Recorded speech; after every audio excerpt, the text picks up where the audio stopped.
இப்போ ஒரு 3 கப்பு அரிசி மாவில் ஒரு சிட்டிகை உப்பு போட்டிருக்கேன். இதில் வந்து நம்ம புட்டு மாவுக்கு எப்படி தண்ணி சேர்த்து நம்ம மாவு பிசையணுங்கிறத பார்த்துடலாம். கொஞ்சம் கொஞ்சமாக ஆட் பண்ணணும் தண்ணி, ரொம்ப சேர்த்திடக்கூடாது. இப்போ இந்த மாவு வந்து இப்படி பிடிச்சு விட்டோம்னா இந்த மாதிரி இருக்கணும். இதுதான் வந்து கரெக்டான பதமாக இருக்கும். இப்போ வந்து நம்ம இதை வந்து ஸ்டீம் பண்ணி ஆவியில் வச்சு வேக வச்சிடலாம். பாருங்கள், இந்த மாதிரி இருக்கணும் மாவு. ஈரப்பதம் இருந்தும் இல்லாத மாதிரி அந்த மாதிரி இருக்கணும். இதுதான் கரெக்டான அளவு. ஸோ இப்போ வந்து நம்ம இதை வந்து இட்லி பேனில் வச்சிடலாம்.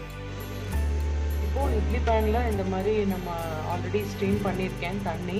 இப்போ இந்த மாதிரி பிளேட்டில் போட்டாச்சு. நம்ம இது வெந்ததுக்கப்புறம் காமிக்கிறேன். இப்போ வந்து நல்லா வெந்துருச்சு. இதை பவுலில் மாற்றிட்டு நெக்ஸ்ட் ஸ்டெப் என்னங்கிறத பார்த்துடலாம். அரை மூடி தேங்காய் இதில் துருவி வச்சுருக்கேன். அதை இதில் சேர்த்துக்கலாம். கொஞ்சமாக ஏலக்காய் தூள் சேர்த்துருக்கேன்.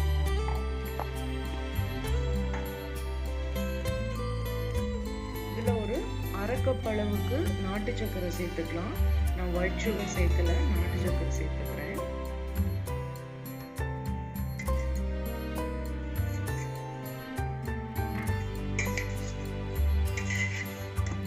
நல்லா கலந்து விட்டுருங்க.